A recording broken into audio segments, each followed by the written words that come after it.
we're the panel between you all and lunch, and we're going to go on for 2 hours, so fasten your seatbelt. Listen, we're going to go, Chip put this in the program as writing a new narrative, and I'm going to assume that narrative means something like myth. It's the story we tell each other about who we are, why we do what we do. So this goes to the other extreme. So for 30 minutes, come with us up to 35,000 feet and look at the larger landscape of our time. So the question is creating a new narrative. There are lots of ways to think about this. Narrative is what we pay attention to, but we may not pay attention in a conscious kind of way. It may be a couple layers down from our consciousness. There are lots of possibilities for new narratives right now, and there's an infinite number in this room. Many of you are involved in writing new narratives about solar energy and so forth, and that's all good. The mega narrative, the larger narrative that embraces all of these, is what we want to get to. Ray Kurzweil wrote a little book called The Singularity, which is a narrative about how humans begin to merge. We're carbon-based intelligence, begin to merge with silicon-based intelligence. That's one narrative, and that's one future that is, some people think it's our inevitable destiny. Other people write different narratives. Hunger Games is a narrative about the future, and so are movies like The Terminator and so forth. Naomi Klein, in a new book called No Is Not Enough, puts it this way, that our present narrative is this, and if I can ask your indulgence while I read one paragraph.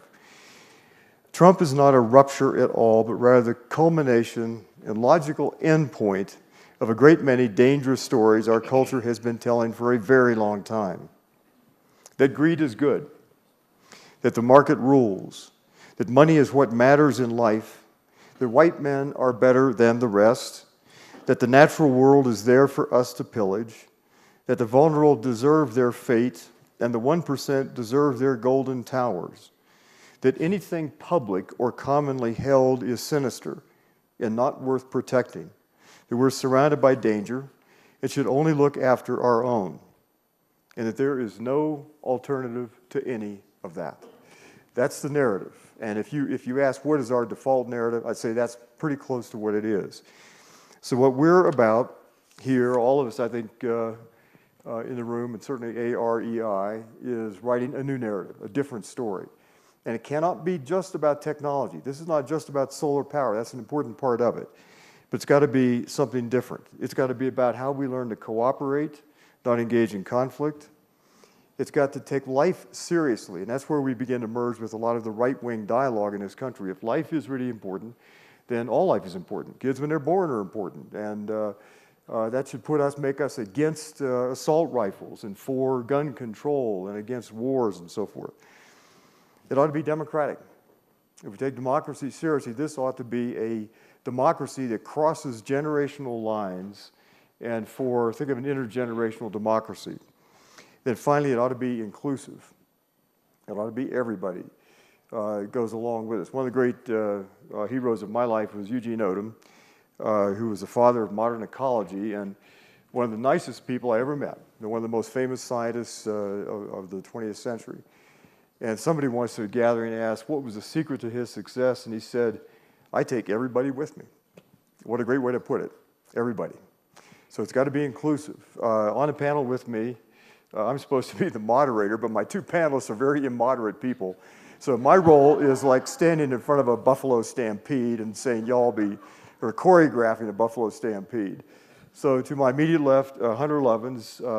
Hunter has been a longtime friend and a narrative writer of great power and great skill. Not just about economics, which is her current passion, and much of her recent work over the past decade has been about economics, but about lots of other things. She is a systems thinker. And later in the day, we've got a panel that's going to start with the word systems. That's the most radical word in the English language, because that means you draw things together. That is a radical word. There's nothing more radical than that. To Hunter's left is John Powers. John was introduced and moderated the previous panel. John also is a longtime friend and a narrative writer. John took a little bit different path, and one of the things that tells John's story is the Alliance for Sustainable Colorado, which he started a number of years ago. It has physical form, as John described. It has a building. It has programs and activities. So we did not rehearse this. We don't have any idea what we're going to say. And I'm done. Here are my notes. They're all done now. So we're going to do free form. We've been asked to stay on time. We were given 30 minutes, so we're going to try to keep this within the time limits, and you all are going to get hungry. We can hear the stomachs growling up here.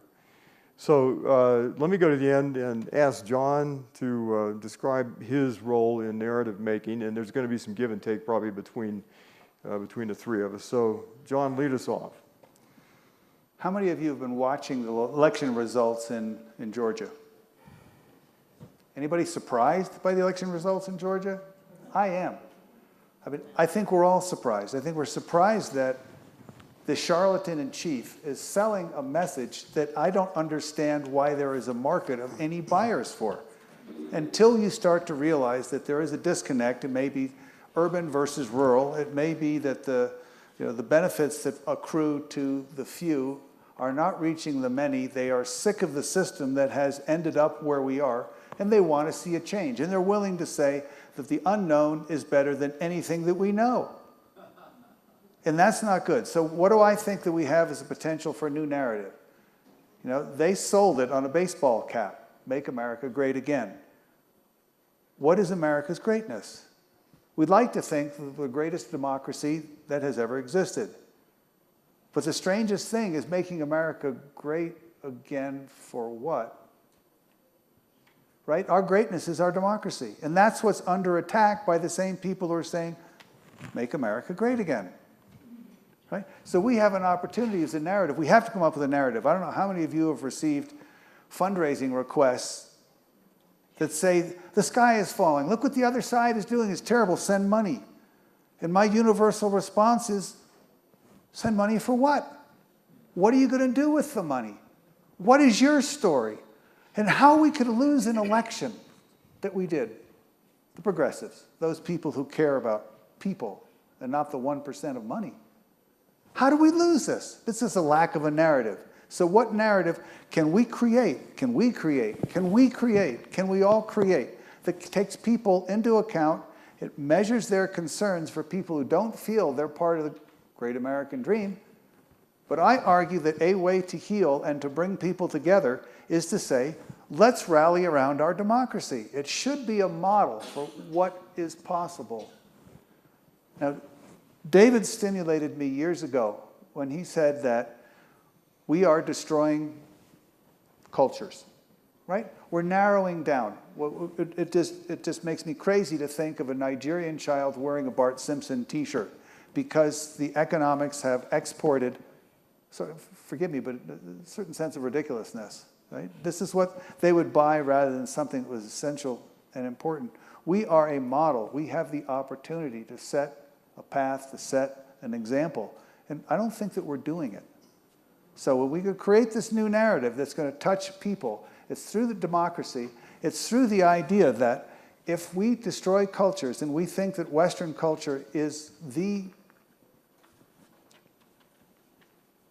savior, the solution, we put that egg in the basket and all other eggs, all other baskets go away, what are we left with?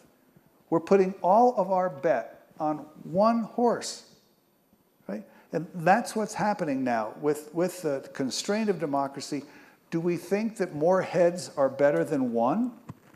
That's what democracy is about. It's coming up with solutions with multiple heads, multiple input, and we're seeing this onslaught of whether on the one hand you get voter suppression, and on the other hand you look at the Financial Choice Act, right? It's democracy, it's representation, where shareholders now, instead of owning $2,000 worth of stock, are going to be required to own 1% of a company for 3 years, which means in the case of Apple, you're going to need to own $6 billion worth of stock to have your voice heard.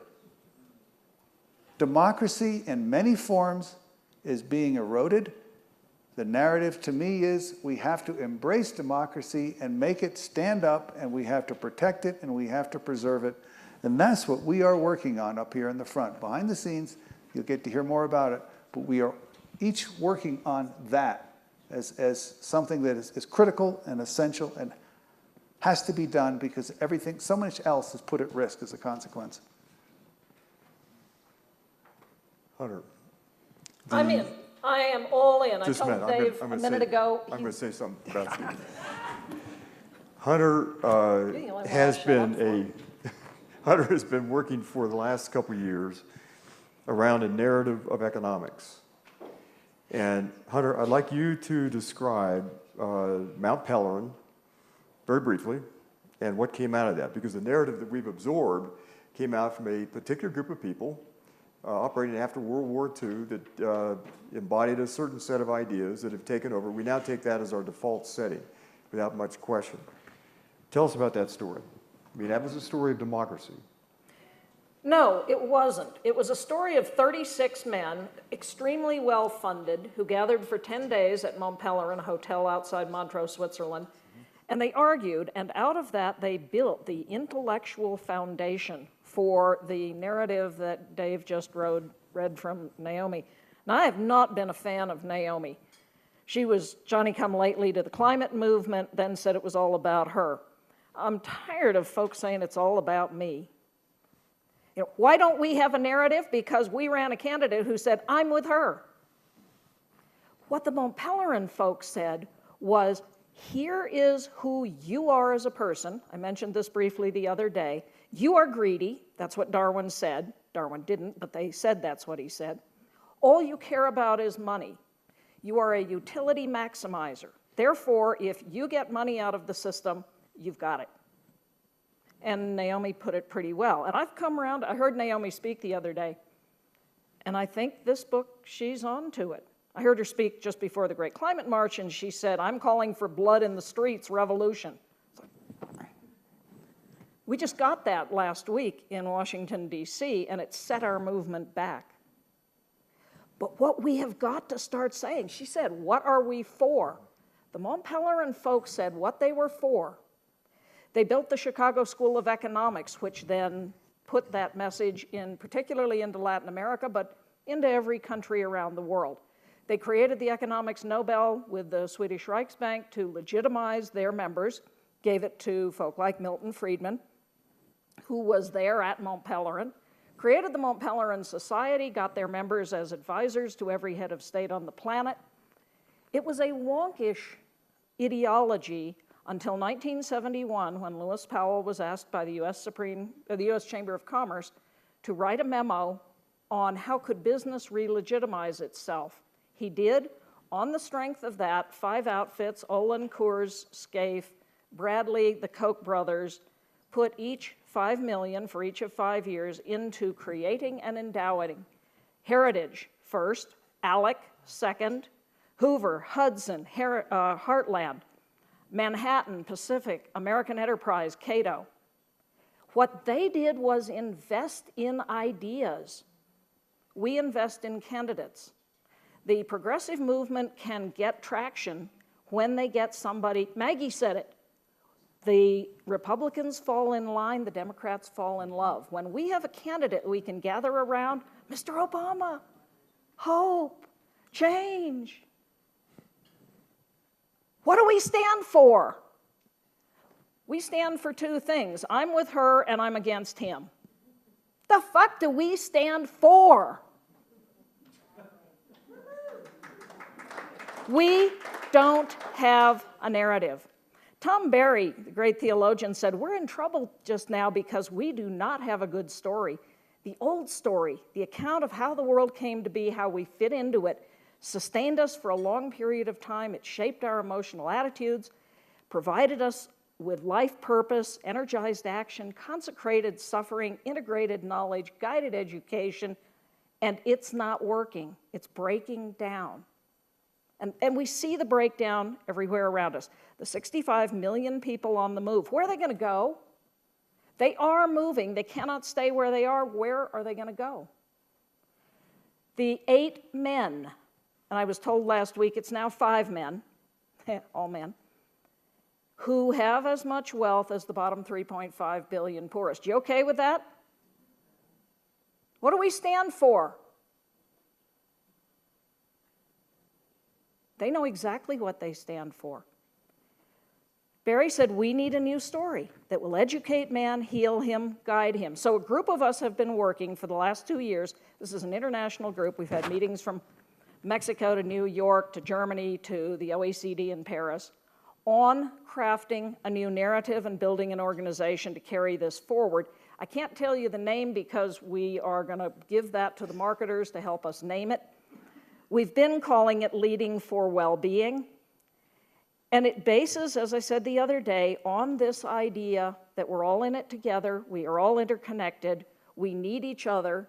Justice, say it fast. Just us. Justice. It's got to be about all of us. It cannot be about the 8 men, the 5 men, the 1%. But we have got to say in specifics, how is it that everyone will have a job or a livelihood? And I've been fooling around with some mottos: clean energy, clean jobs, universal health, universal income. When you have solar on the Coal Museum in Kentucky, the Coal Museum itself put solar on the roof because it was cheaper. There's a story there. And we're not telling it. You know, Maggie said, we don't know how to tell stories. I would urge every one of you, when this thing is over, go home, go on the AREDAY site and re-watch Maggie's talk and learn what it means to tell a story. Stories have a character, they have a beginning, they have a plot, they have an end. That's what a story is. We suck at stories. We can tell you a fact, a figure, we can cite you footnotes by the furlong, but what's our story? Who are we? What do we care about? What do we stand for? So if any of you are interested in playing in this realm, as I said, we're putting this new organization together. It'll be headed up by Stuart Wallace, who for 20 years ran New Economics Foundation in the UK. It is an international organization dedicated to the idea of crafting a new narrative that is crowdsourced from us all and that speaks for us and to us. John, I'll be back to you just a minute. The narrative has got to be something more than how we earn our keep. It's got to be bigger than just economics. That's one part of it. That's an important part. And we as a nation in the United States were born in a contradiction, because we were born for freedom and also for equality. And we suffered that. And so the narrative that Hunter described so well was all about freedom, but freedom for the people who had power. That was what Mount Pelerin did. So it wasn't about your income and my income. It was about the very top income earners, or the wealthiest, and their freedom to do whatever they wanted to do. And the other side of this is equality. Within generations, across national boundaries, perhaps between species, and then across future generational bounds. So John, how do we overcome that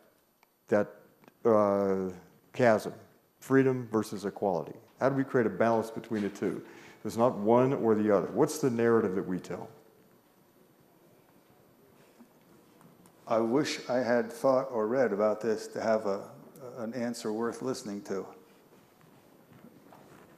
Freedom versus equality.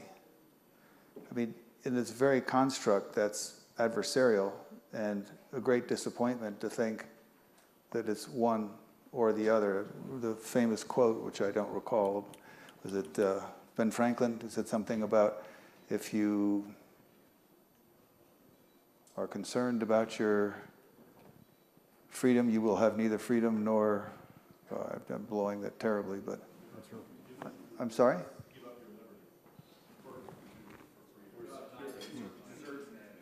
Thank you. I don't know if there is a freedom versus equality. One of the things in terms of narrative that's always troubled me is people say, let's go back to the roots of the country. And what are the roots of this country? People fleeing religious persecution, right? That's back to our roots. When I see corporations being vested with individual rights,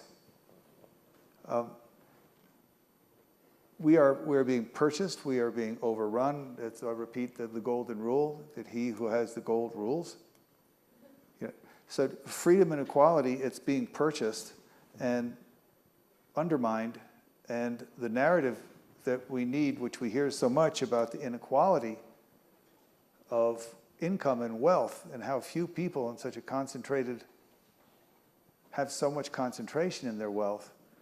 I mean, maybe they're free, but the others aren't. And I think that the biggest thing we need to pay attention to, as David has said, is that Trump is not the problem. Trump is a symptom of the problem. And how did we get to the circumstances and conditions that put Trump into authority?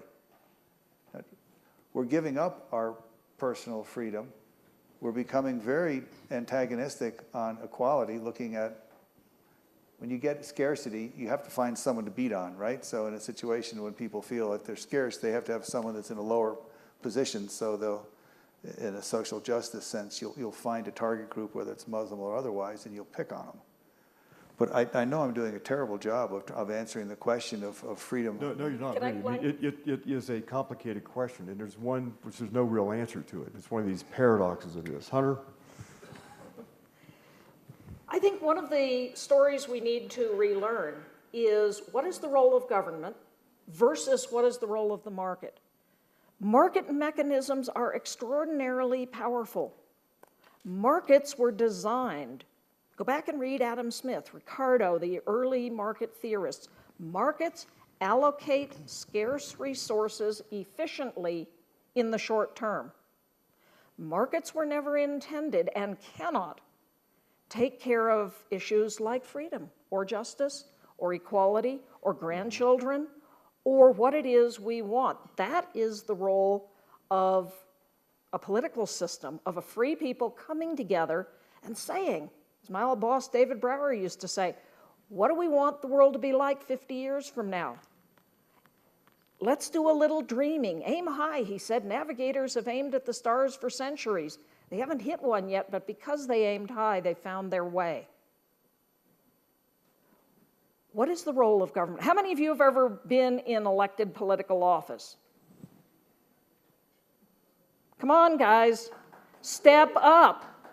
Thanks to Gail Schwartz, who has courageously served us. Thanks to those of you who have had, yeah. And Alice Madden off to the right. Alice Madden, who's here. You guys are heroes, and we have allowed people to demonize public service. Stop that. Stand up for courageous politicians and run. Let me tell you a little story. Your participation matters, even if, and I mean, blessings on you two ladies. I don't know that I'd have the guts to do what you did. I mean, I ran for the fire board. That was easy.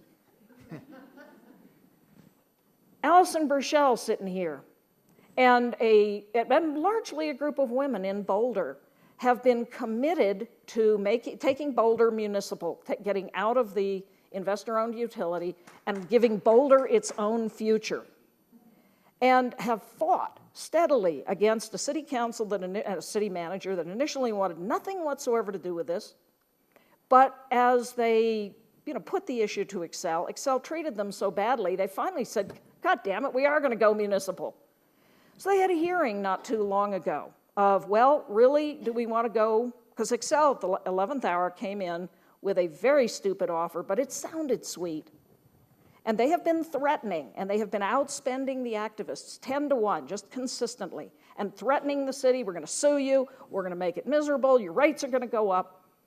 So, city council hearing, Allison and crew packed the room with people testifying that they wanted clean energy.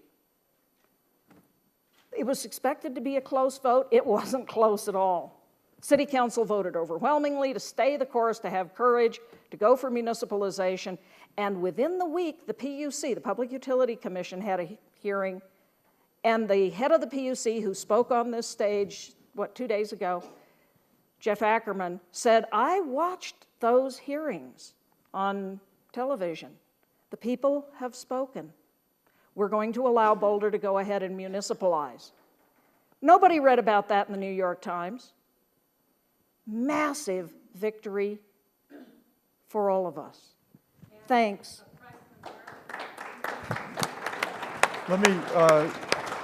Our clock says we have 4 minutes and 48 seconds left here, and let me just make one comment and then open the floor to you. The narrative that we've been telling each other for the past 30 or 40 years is government's the problem. And what Hunter made the point about markets are fine in their realm, but then you've got to have civil society and you've got to have government in some form. We've allowed that leg of that three-legged stool to atrophy. So we've got 4 minutes and 24 seconds now. Let's take some questions from you. Remember our No petition? comments. It's out on the board, out on the table out there. Remember to sign our little petition? No comments, no speeches, and let's have one right here. So I've seen a kind of a parallel between kind of the conversations around climate change, and they're not really listening to the side of free trade. And I parallel that with kind of everybody here and with young people. And I wonder how to kind of bridge that narrative gap. You had said, what are we for? And I don't feel like kind of young people are really being listened to so much, because what are we for? Why aren't millennials voting? We're not really being listened to. So if you could speak to that. Let's take 2 or 3 questions and then we'll respond to the several of them. Over here.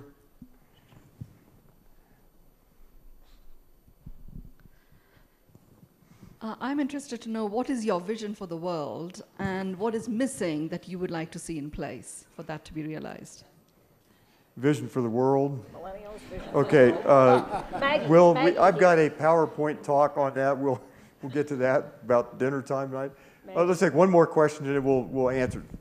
Well, mine's not a question. You set up a question to John, David, about freedom versus equality. It's not a freedom versus equality frame.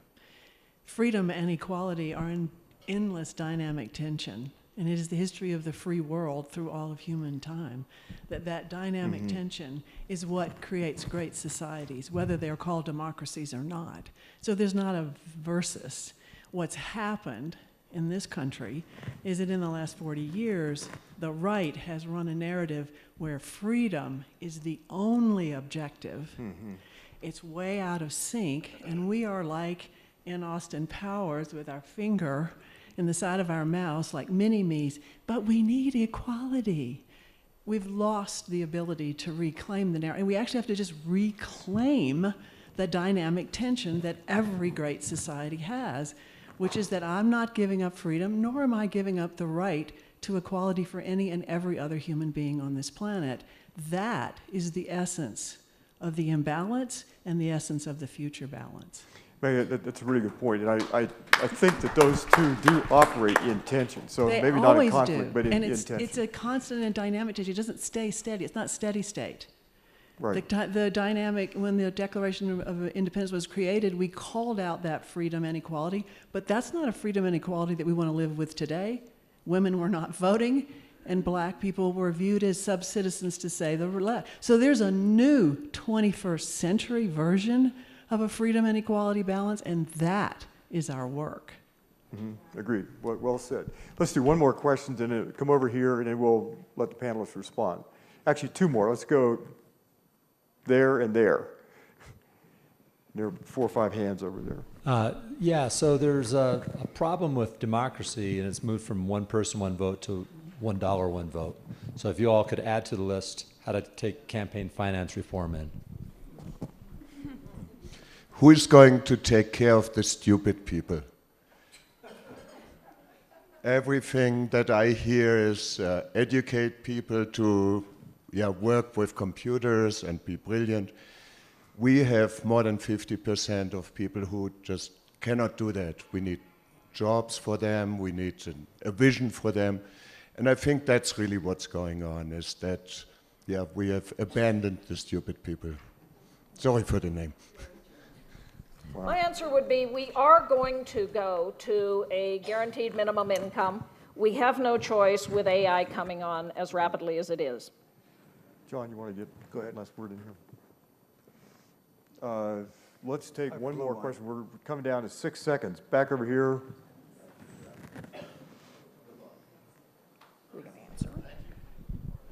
I absolutely agree with you how the economy is the underlying aspects of this. And back after the World War II, the economy was structured, New Deal, public spending, the entire way this was structured, and the neoliberal ideology was very much fragmented.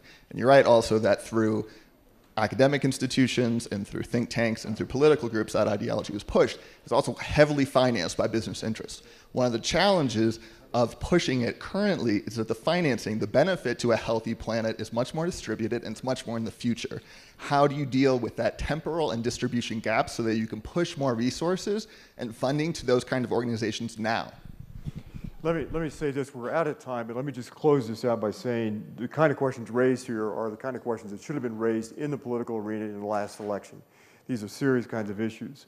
James Madison thought that we might keep a democracy going maybe for a century, and we beat those odds. But now we have these huge issues coming at us. And so John and I and a few others here in the room are organizing a nationwide dialogue on the state of American democracy.